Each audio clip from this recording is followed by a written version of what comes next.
Good morning, and thank you for coming. As you are probably aware, we are here for the final defense, dissertation defense of Colleen McDonald Morgan, better known as Cali Anicha. And with that, I do want to make a couple announcements, or go over a couple things first. My name is Chris Ray, and I am Cali's advisor. I've been working with her since she started the program a couple years ago. Really quickly, just so you are aware, we are recording this presentation using Integrity, so we will have a link available if anybody wants to see the presentation afterwards. Hi, Mom and Dad.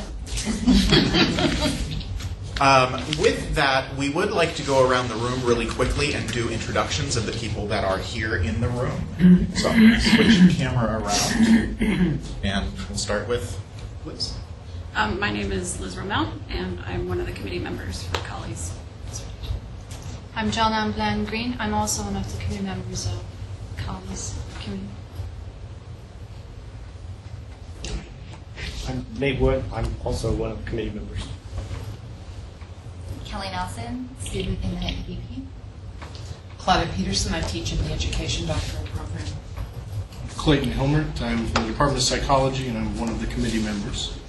I'm Min Fundingsland and Khalid's partner, so be nice to her.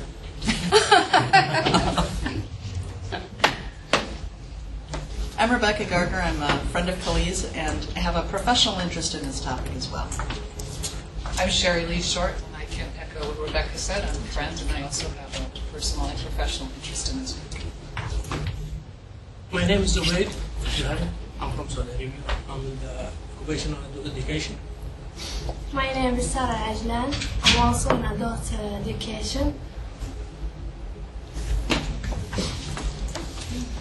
And I don't believe we have anybody joining us from a distance. So, with that, just want to quickly go over the structure. Here in just about a minute, Kali is going to begin with her presentation, which will be about 45 to 50 minutes. We will then have public questions and answers. The committee will largely wait and ask questions after we go into a closed meeting, which will be about 11 to 12. So with that, if you have not yet done it, because you forget like I do, make sure to silence your cell phone. And with that, without further ado, I will turn it over to Kali. Okay, so the image on the screen, the background slide is of a spiral-bound notebook, and this is a slide background that signals a new section. Of course, this is the beginning section. The title of my dissertation, Mainstreaming Critical Disability Studies towards Undoing This Last Prejudice.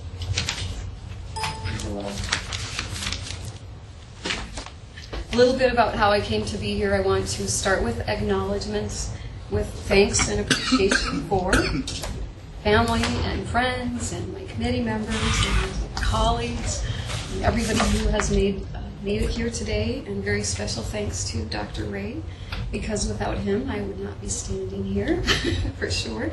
And then a very special thanks also to the Forward Initiative, because Forward supported me in a graduate assistantship over the last several years and really made this work possible, and much of what I'll share with you today is grounded on the very important work they're doing, and I'm so glad to have gotten to participate in that. I will also take just a moment to make a point about the importance of theory, which I'll be talking fairly extensively about through the talk today. And I'll do it by recognizing that we are all located on lands that were taken from the original inhabitants by our forebears, some of our forebears, who used the theory of manifest destiny to guide their actions. And so, of course, the consequences of that live on today. And so the theory I'm talking about also may have some consequences. That's my hope. Also, how I came to be here. Calm down a little. Public school teacher. I'm very invested in public school. And public school being a very important place where we can operationalize our hopes for justice in the world, make it real in our lived experiences. So I came to this graduate program to my graduate education overall, looking for research skills. I think I've gained a lot, and I still have a lot to learn.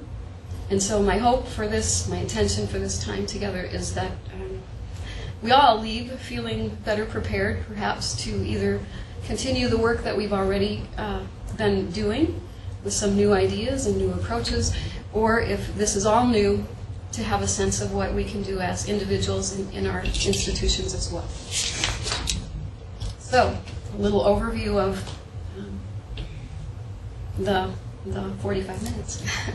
Start with describing my disorienting dilemma that was precipitated by the work that I was doing with the Forward program, and then has also precipitated this dissertation work.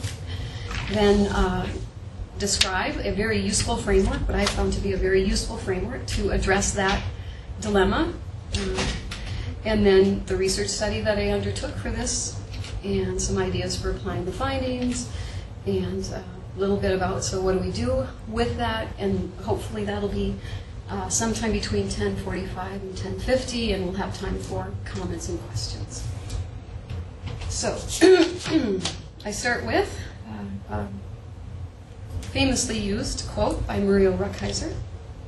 "The universe is made up of stories, not of atoms." And when I first heard that, I thought, well, that's quaint. I bet those language arts teachers really love that. And I tucked it away. When I'm teaching reading or writing, I'm going to use that quote. But the longer I've been in live and in education, I've realized how very many truths are held in that quote. So, image on the screen is now a background of scientific chemical notation and a marble of the planet Earth. And I paraphrase Rukeyser, "Our universe is made up of stories and of atoms." So, I will begin this with my disorienting dilemma, that my story and the image on the screen is the Earth turned upside down. A story of how my world was turned upside down. This talk will then include also my responses to that disorienting dilemma. To begin, though, I want to make sure that we have shared meaning for the language I'll be using, because I've had 6 years of having my head in some very particular literatures, and so I'm using a lot of terms that have become very familiar to me, but aren't familiar typically, and that I actually don't use in a lot of my day-to-day conversations. So what you see on the screen now is what's traditionally called the bell curve, also called the normal distribution curve, also called the Gaussian curve, Gaussian distribution. So I'll be using those terms interchangeably as I go. Just to back up a bit, so in the screen you see the middle section is shaded a bit. This is the average section. So under the curve we have a number of quantified aspects to the area under the curve, and then there is the qualitative assessment of that quantification. So we have below average, average in that midsection, and above average. And what has happened culturally is that we have come to equate that average with what is normal and normal with what is good. So there's the rub, right? There's a bit of a problem there. And so when we come to this idea of disability, it's a word I can't use anymore without having many, many definitions in my mind and many ideas about what's appropriate about how to use that word. So I'll be saying things like perceived as disabled, or perceptions of disability, or status with regard to, or what we've come to call disability. I'll thank my friend Carol for that. Also in the U.S. we've been taught very specifically to use what is called person-first language, and so we say person with a disability. In the U.K., a quite different piece, it's disabled. It's more appropriate to say I'm a disabled person, because disabled actually points to the social systems. And Margaret Price, who visited us here through the Forward program in her book over here, Mad at School, had a conversation with a colleague in the UK, pardon me, asking her, what was that about? And the colleague said to her, I would no more say I have a disability than I would say I have a racism. So that the term disabled points to the disabling social system in the UK. do have water, but I'm kind of afraid I'll pour it on myself. So take a drink here. Okay. Another set of terms that I've come to use is species typical and species atypical. And this comes from the literatures in critical disability studies areas. And I use it primarily to help myself move away from this idea that average and normal are equal to good. So that there's just a whole other way of thinking about this. And so I'll be sprinkling my talk with species typical, species atypical. And this is what I'm referring to as a way of understanding ourselves is, yes, we have some very usual ways that we show up. Most of us walk. Most of us are somewhere between 5'2" and 5'8".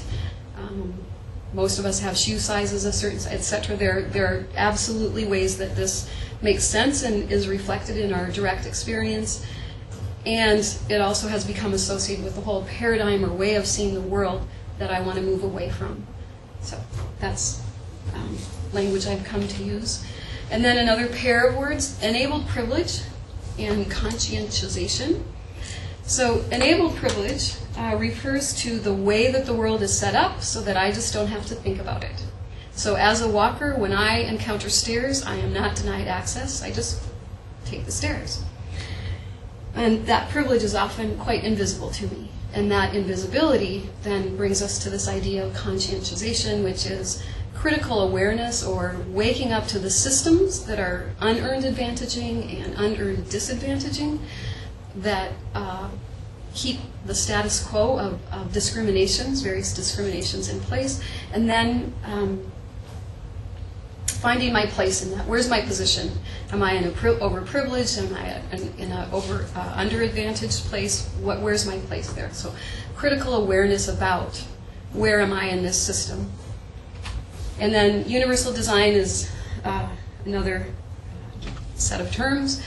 And universal design refers to creating environments, classes, coursework, etc., to the greatest extent possible to be accessible to the widest representation of folks, species typical and species atypical folks who show up and want to access that curriculum or environment.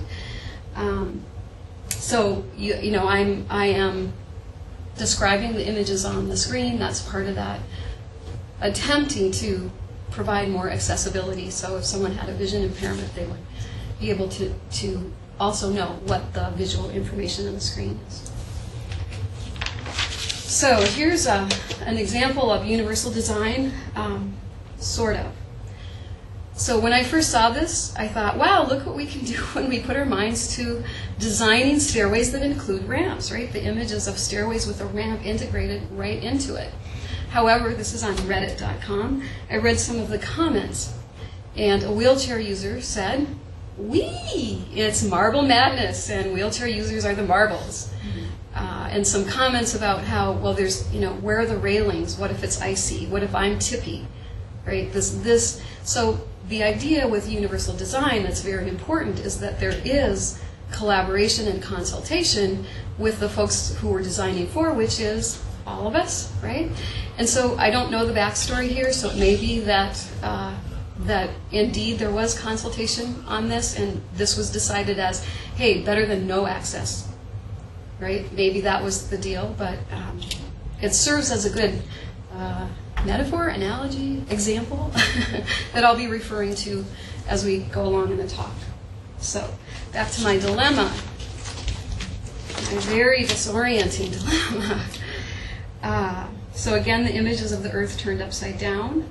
And as I worked with the Forward group, I was asked to investigate the experiences of faculty with disability and to investigate some responses that we could take institutionally to make equity more the name of the game. And this really led me to a number of new awarenesses.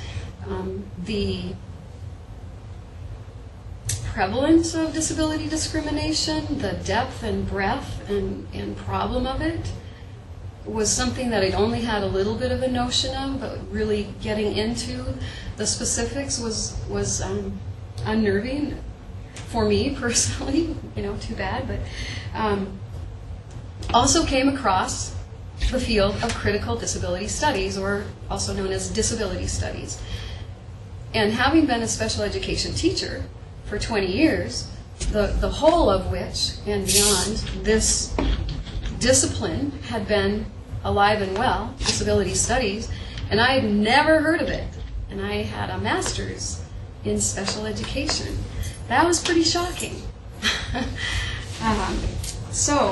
Coming from this P12 elementary and some secondary education and learning about these negative consequences of being identified as disabled, and that was the job I was doing. I was identifying kids as eligible for, meeting criteria for, they were disabled enough to get into a program so that we'd give them special education.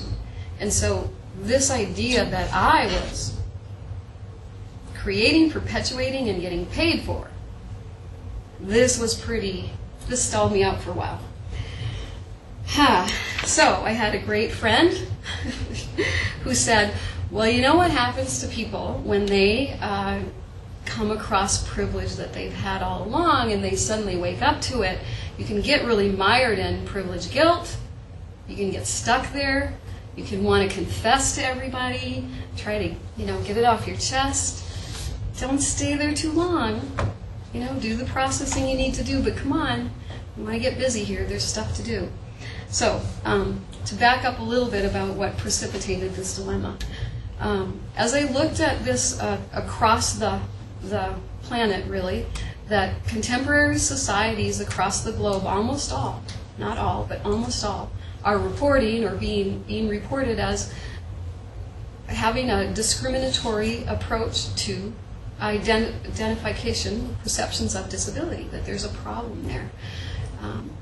So what does that look like? Well, what it looks like is that there's very serious under or unemployment, and so people who are perceived as having a disability or disabled are living in poverty. Also, hate crimes against people who are perceived to be disabled are more frequent. And of course, when economic conditions get worse, everybody whose perception or everybody who lands on the side of difference as not good gets it a little harder, right, in the cultural experience. There's also lots of restrictions and exclusions from educational and social opportunities for people perceived as having a disability. So in terms of the exclusion piece, I imagine, and this is in one of the blogs I read, you wouldn't go into a restaurant if it said whites only. You'd never do that. But would you go into a restaurant that you had to get to through stairs? Totally. Do it fairly often, right? We don't say, I'm not going to eat there because there's no access, physical access for somebody using wheeled mobility. And then there's social stigma that comes with this perception of, you're that kind of person, and I'll talk more about that. And the isolation that happens from the restrictions, the exclusions, and that kind of social response too. So there I was, recognizing that my role as a special education teacher really started that process. Got it going. I said, yep, you are disabled. I'll sign here. So the critical disability studies perspective was saying to me, this is unnecessary. These harms come from a worldview that sees disability as average normal good, outside of average normal good. And you can shake that up. You can have a different view of the world and understand things differently, and that really matters. So what could I do about that? I wrote an article. And so Article 1 is, again, this is the image of a spiral-bound notebook signaling shift to a new approach here. Sorry, I'll go backwards. Conscientization, so this critical awareness is what I'm suggesting is the response for the 21st century for educational reform. That's what we need to do. We need to become aware of enabled privilege. So I framed this as an open letter to my colleagues and hoped that a very narrative approach saying here was my experience to this wider set of social systems that are creating harms. This is what happened for me, in the hopes that folks who, like me, are educators but haven't had the time to look deeply into this would read that and say, wow, we have to talk about this. We have to think differently about this and start those conversations. So that was the intent of this first article. And there is an image of a person sitting at a desk handwriting a letter. Image on the screen again is of the normal bell-shaped Gaussian distribution curve. And in this article, I started by really recalling the ways that I was taught to see students almost singularly through this lens, this Gaussian lens, right? That they came with certain abilities, and those were stable qualities that I could just expect there's going to be a bunch in the average and maybe a bright one or two and a few over here. And that's just what they were going to come in with. And then any testing that I did, I could expect that stable intellectual capacity to be reflected there. So before I got here to graduate education, I already had seen how problematic that idea was, because students came having had a really rough morning, and that impacted their performance. Students came having had a series of really rough mornings or a series of really great mornings, and that impacted their performance. Students came feeling really welcomed to the school or really not welcomed. Students came from families who felt really welcomed in the community or really not welcomed in the community. So there are all these ways that this was not mapping onto my experience of what I could expect to see from kids. So I already had some looking askance at this when I got to my graduate education. And then, as I looked at the critical disability studies lens, there was the articulation of this average equals normal equals good. And what that means is, outside of that, we have other characteristics. We have other ways of identifying, right? And so disability became associated with defect, and defect became a metaphor for flaws in character, immorality, amorality, even evil. And so if you imagine the media that you've seen, starting with children's media, Captain Hook, and then just think about the many times that movie art will use a patch or a limp or a hunchback or a mental illness to signal to you quickly, there's something really wrong here. There's something really amiss. So that is an ongoing trick of media that's used very often, and it's based on this idea that this species atypicality on this left wing of the curve is a negative, it's a problem. So critical disability studies also helped me understand the way that seeing kids through this lens actually created and motivated, maintained disability discrimination. Another piece that the critical disability studies talked about was that there's this idea that the idea of disability or a defective human is the ground upon which all other ideas of racism, sexism, genderism, etc. start. And there's some good historic evidence for that. Women are seen as the non-standard man, the weaker sex, right? That there's a standard and then there's the less than. So sexism has been grounded in a sense of a defective man. Similarly with race, there's been a racialized discourse around well, let's just do all these measurements and see how this person with this wider lips or broader nose has, that's equated with a defect in some way, and that is related to this other discourse about other racialized characteristics. So we certainly have used the tools of science to support these paradigms So I got to this point where I had to say, well, what if I had to admit this, that really it was true, that disability is this place, and I'm participating in it, and I'm getting paid for it. That was a really big deal. I can't go back to work.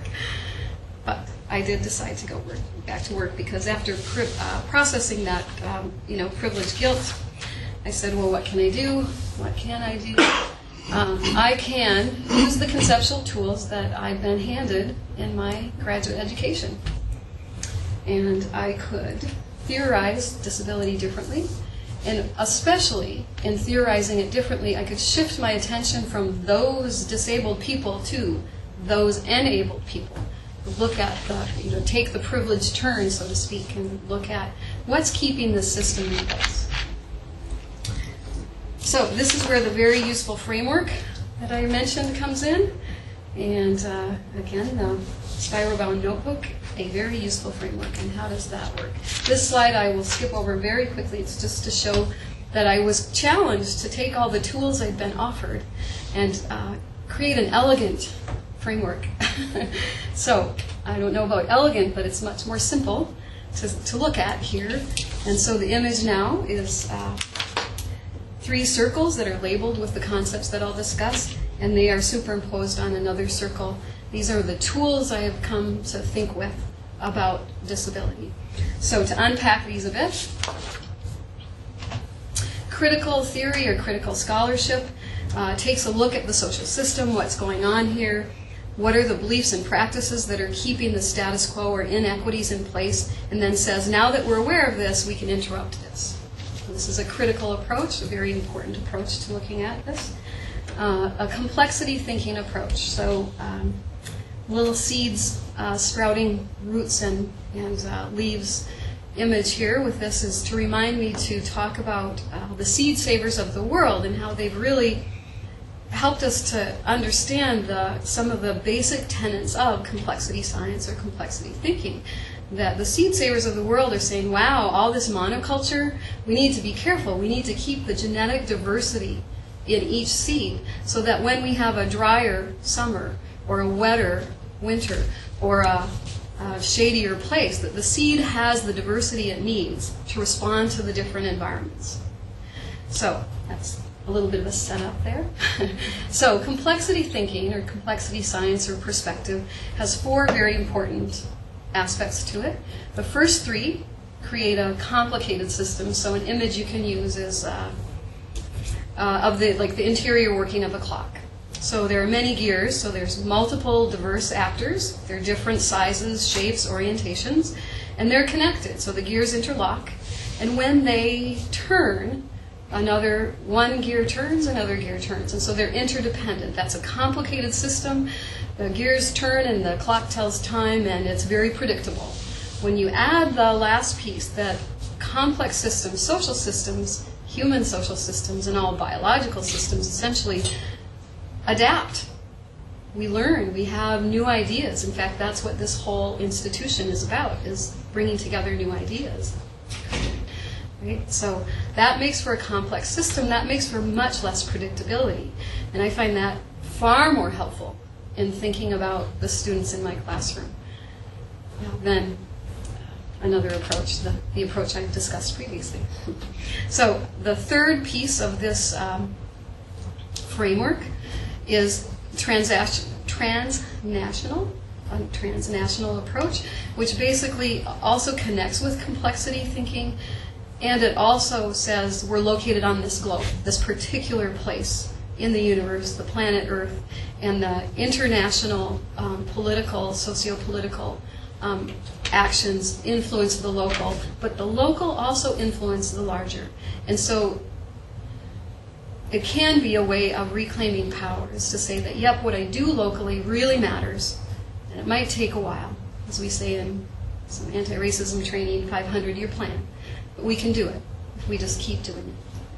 So that's the transnational piece. And now, what if I apply this set of lenses, these 3 lenses, to the idea of disability? Is this really useful? So what a critical analysis reveals is that the social structures that are built on species typicality are the problem. We've said this is what's important to look at, and that's a problem. That creates injustice. And so we can generate what we can consider a emancipatory, a freeing social imaginary about how could we be in the world by using universal design, thinking about what if we developed a social system that really had access included for all of us, species typical and atypical, in the way we show up. So complexity science, as I have just said with the seed saver piece, sees that species atypicality is the norm. That's just the way we show up. And in fact, diversity, species atypicality, is a parameter that strengthens the system, that provides resiliency to the system. So diversity is crucial to a strong social system. So that's helpful. The transnational piece, again, looking at the ways that the socio-political influences that some folks that I've been reading have called neo-colonialism, this new form of colonialism, where we say what we're doing in the West, this is the superior form, and so we're exporting our education approaches to Africa. Here, just do this. And I've become familiar with that process through a colleague in the program, Christina Kurut. We really are doing that a lot, and other things. So when I keep these three perspectives in mind then, as we work to understand this thing that we've come to call disability, it suggests that it is our negative attributions to species atypicality that is creating a system of discriminatory practices. It's basically it's our ontologies, and I'll talk more about that a little bit here. So next screen, I'm shifting to Article 2, and I think I'm going to have to speed it up a little bit. Maybe not too much. Okay. So the title of this article is Disability Justice, Matters of Belief and Behavior. And we'll go right to the next slide. A paradigm is what we think about something before we even think about it. It's the belief system that's running around in the background. And the image here is of a grassy path. And so if we're moving along this grassy path and we see something coiled or squiggly in the grass, our first response might be we see a snake, right? And we might have a curious response, but more likely we might have a response of alarm. And then either way, that's going to direct our behavior. So if we're curious, we might become still so it doesn't go away, or we might creep toward it, right? If we're alarmed, we might grab something nearby and smack at it, or we might turn and run. So when we later find out that it's a rope, we might feel foolish. But nonetheless, our perceptions have impacted our excuse me, attitudes and thus our actions, and that goes full circle. So our beliefs guide. We believe that we might have seen a snake in the grass because we believe snakes live in the grass, or wander around in the grass. And that perception then drove our attitude. I'm alarmed, I'm curious. And then our behavior matched that attitude. Then we do something, and then we think, I must believe this because look what I just did. Right? That there's a reinforcement in that cycle of behavior. So beliefs are those operating systems that guide our lived experience, and thus our cultural, what we make up as cultural. And then this understanding of beliefs and the way that they direct our behavior helps us to understand implicit bias or unconscious bias and the way that it can drive our behavior. So classic examples in kind of a racialized discourse is the white woman who clutches her purse when a brown person passes by. I might identify a male person who speaks his mind as an assertive person, and then I might think, wow, that woman is angry when she does the same thing. So there are attributions that we make based on belief systems, that maybe it's the exact same behavior, but we see it differently. And so what we need to do is become aware of our core beliefs and bring those out of the shadows, out of that non-conscious piece, and examine them and make some decisions about what we choose to believe, if they map onto our value system. So there are two narratives of disability that are very much alive and well in the world today. The first one is the dominant culture, I'll call it dominant culture paradigm or narrative storyline. Disability is an individual pathology. In the disability studies world, disability is a valued human diversity. Dominant culture says that disability is a problem, it requires modification, you got to fix it, you got to repress it, we don't want to deal with this. Disability study says disability is absolutely an experience that matters in terms of the context. So if I don't run into stairs and I'm using wheeled mobility and there's always an elevator, etc., I'm not disabled by the environment. Dominant culture says disability warrants pity or charity. Disability study says nope, it enhances the resiliency of social systems. We need to be more than welcoming. We need to seek out the perspectives of folks who have been perceived as disabled and include that in there, because we're going to have a stronger, better system when we do that. So basically, if we want justice, then we need to make an ontological shift, meaning we need to look at our core values. What do we understand about the being of human and our relationships with one another, and where do we go from there? So our ontologies might be considered kind of meta-paradigms, the larger paradigm that guides and supports and orchestrates the various other beliefs and smaller paradigms and ideologies that we have. So we need to ask who's benefiting, and do we appreciate this process, or do we want to make change? And that's the critical approach, right? All right, we might need to then renegotiate those ontologies. So what my study is going to addresses is that need to begin understanding what it is we think and where we want to go from there. So in the study, recognizing that each of those narratives guides a different future, I've said I'm opting for the one that cultivates justice. So I'm going to go with door number 2, please, disability allyship. And I've gone right to what I consider an important source, academia, that in terms of education, for sure, we teach teachers how to be teachers, and they teach kids, right? So there's this place where there's a source where ideas about how we show up are important. And then there's all this so-called knowledge production in all the departments and colleges and groups in this campus that are getting together and saying, hey, this is what I know, what do you know, and what do you think, and creating, producing knowledge. And certainly there are other places where knowledge is produced, but this is one of the places that it's considered most legitimated. And then also to explore this allyship in the context of academia, that the allies are the people I want to look at, that I want to work with, that the folks who have the unearned advantage are the folks who are in the majority at this point and often have those positions of influence for change. And so we'll talk more about that as we go. So my study then asked academics, faculty, and student affairs professionals, what is it? Let's see, sorry. What are your views of disability allyship? I did this through a method that I'll just very quickly describe.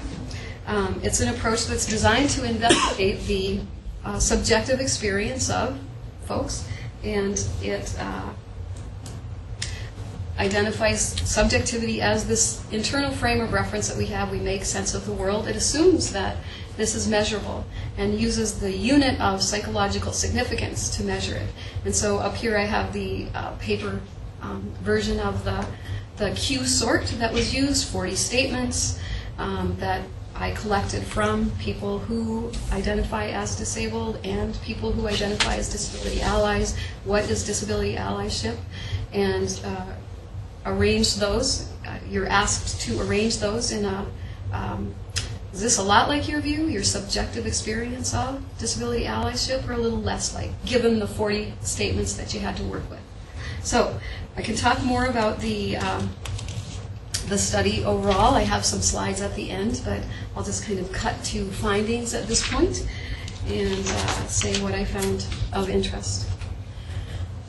After doing the analysis, which has both a quantitative and a qualitative set of strategies to determine what we find, a 3-factor solution is the term in Q method, and there were 3 diverse or unique perspectives that also had some shared overlap.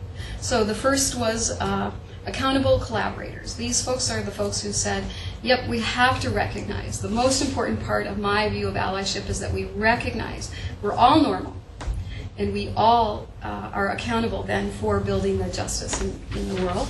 The third one, or second one, sorry, amicable, I'm trying to get to the end.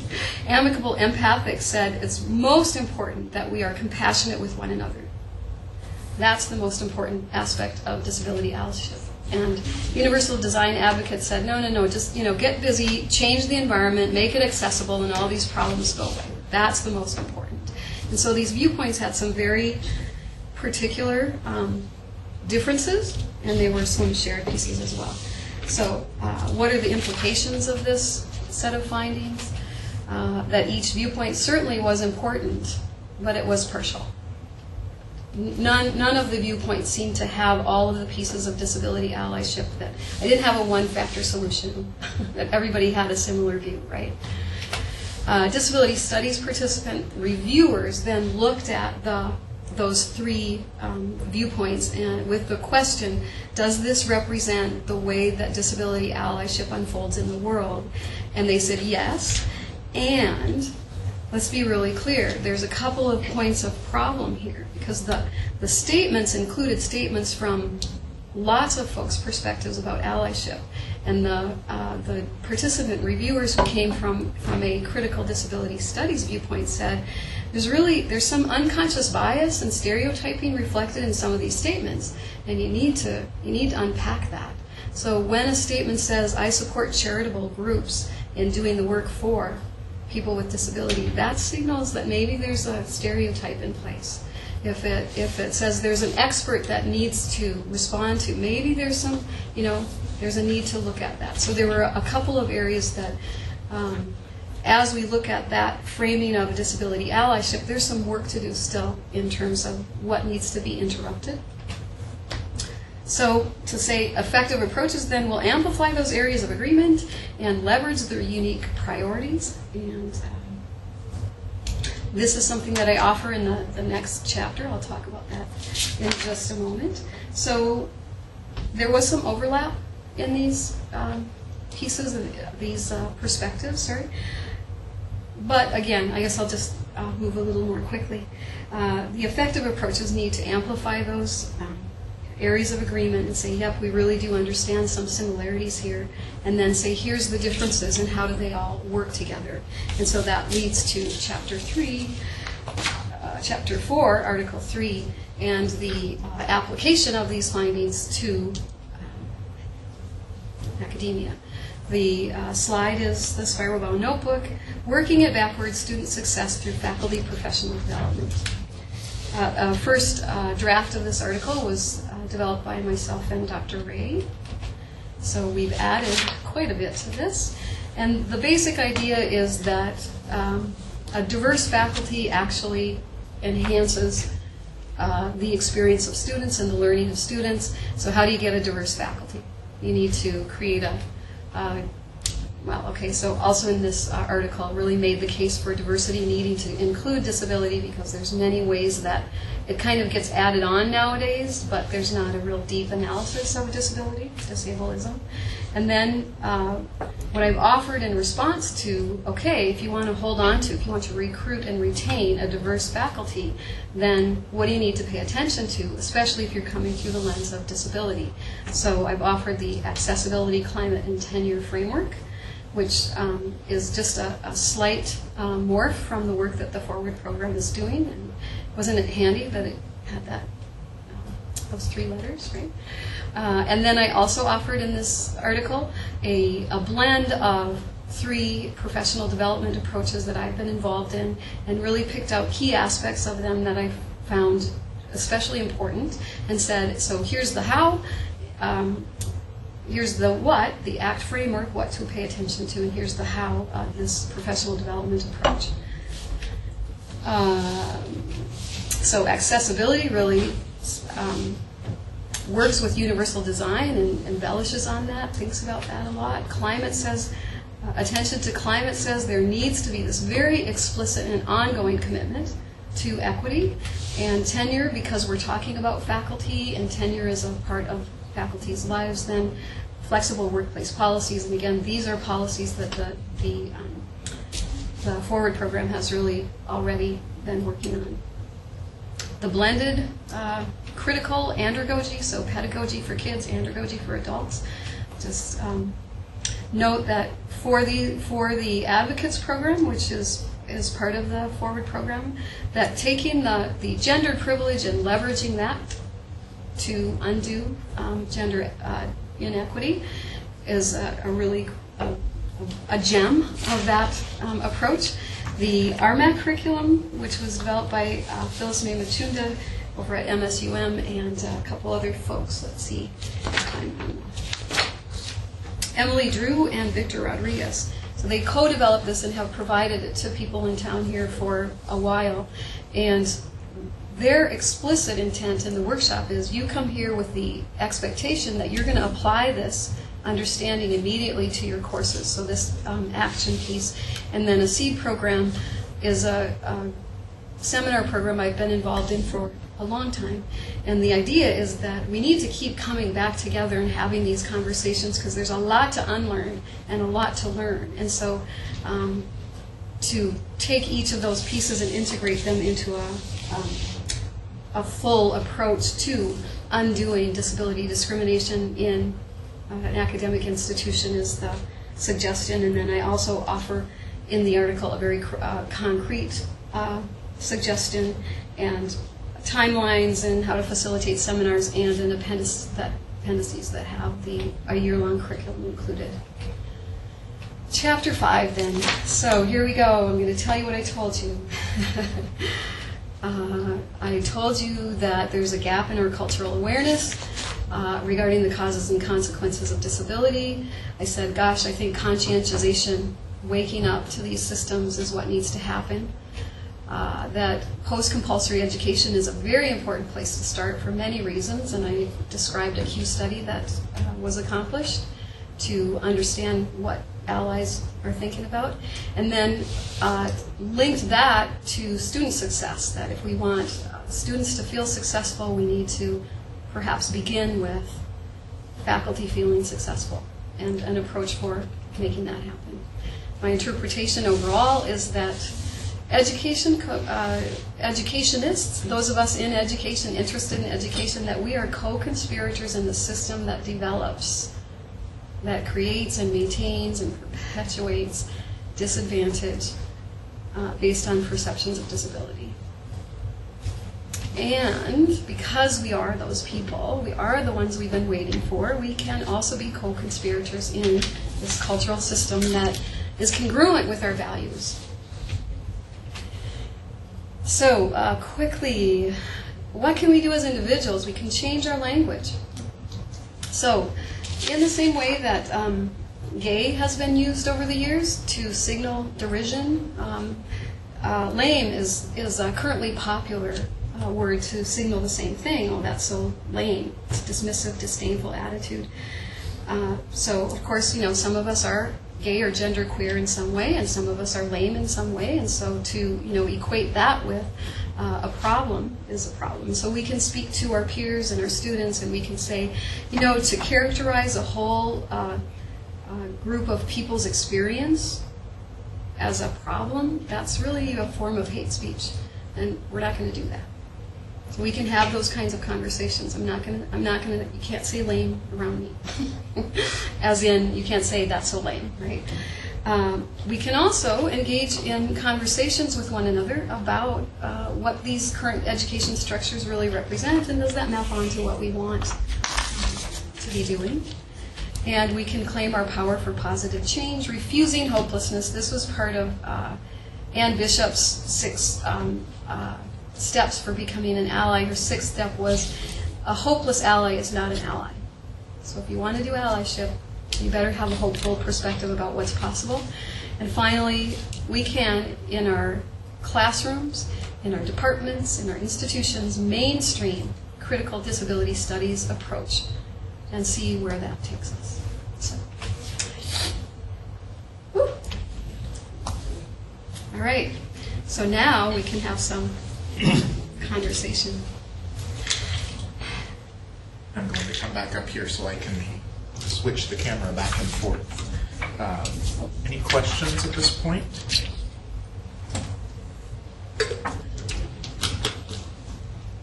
I have a curiosity question.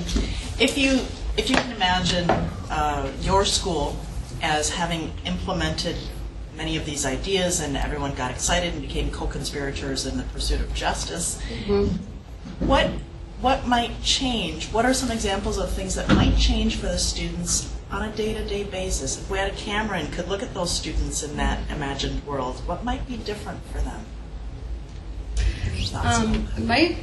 Might start with just an audio recorder, because one of the things that I hear really often that make me go, well, he's an Asperger, he's a spina bifida, she's that, that there's this shorthand way that we talk about students based on here's the window into them, and now they're characterized entirely as that.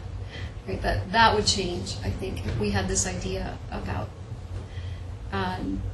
the way that we label and the influences. So that would be my first response. And I think there would not be special education. I think we would have to say, wow, this puts it in place. This makes it happen. And there's been, there's 500-year plan. There's been this shift to something called response to instruction, and differentiating curriculum. That there are people that, good people, good educators that really are trying to grapple with this. But we are a long way from making really phenomenal changes, I think, in the system, unless, it all falls down and we start over. Thank you.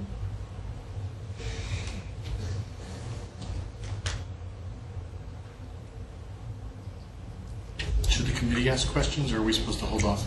Feel free. So what's the difference between identifying somebody that would thrive with specialized assistance and discriminating against somebody creating disadvantages?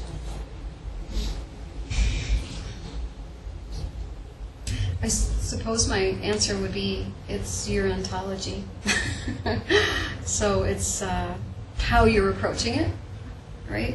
And that, I think, is what I'm saying, is the theory that we have about why we're doing it impacts the how that we do it, and the affective approach that we have to it, and people's experience of stigma or not. So how would it be different? Can you give a concrete example of either of those? Mm-hmm. I guess the one that you wanted, the discrimination creating disadvantages. Well, I don't know if this works, but I was at a so-called child study meeting, because we get together and we say, what do we need to do here? And then we do assessments, and we use that bell-shaped curve to tell us whether we meet criteria or not. And one of the teachers said, "Oh, I forgot my bell-shaped curve," because she's telling the parents where this kid stands, right? If we didn't use a bell-shaped curve there and say, here's normal, here's what your kids should be doing, right? If we said, actually I had a list of these statements that I called tells, disableism tells, which I'm not going to be able to dredge up now, but part of it is that languaging of naming a kid as the so-called categorical placement or health condition. So a concrete example. Instead of saying, so your child is in the very low average range in terms of their performance on this, I would say, so we see this continuum, and we see that in order for your child to be able to do this, we're going to work on this right now. So there would just be a different, we'd be looking at a continuum in a different way. And sometimes educators do a pretty good job of that, and most of the time we don't. Did that answer you really, or are you just being nice? Okay. Thank you. Okay. I think a great way of approaching that would be doing a comparative, or looking at comparative studies of how that's done in different cultures and different this is because we all seem to think from the American point of view, which is very strictly narrative in this standardization, and other cultures and other countries deal with that quite differently. For example, Norway, Sweden, Finland, Denmark, they work with students of a whole range of abilities in a different way than we do, and I think they have more success. Great. So I would say international and competitive would be a great. You would? Well, what a surprise. Yeah, imagine. Yes. Yes. Thank you. We have a whole other minute. Comments, questions. You know they're going to grill me when y'all leave. With that, since it doesn't seem that there are other questions from the audience at this point, we will go ahead and end the first open portion. So we can get.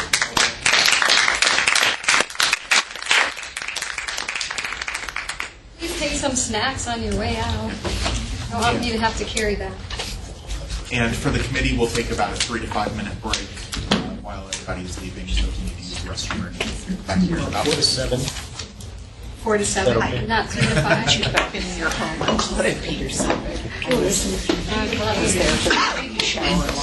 that on.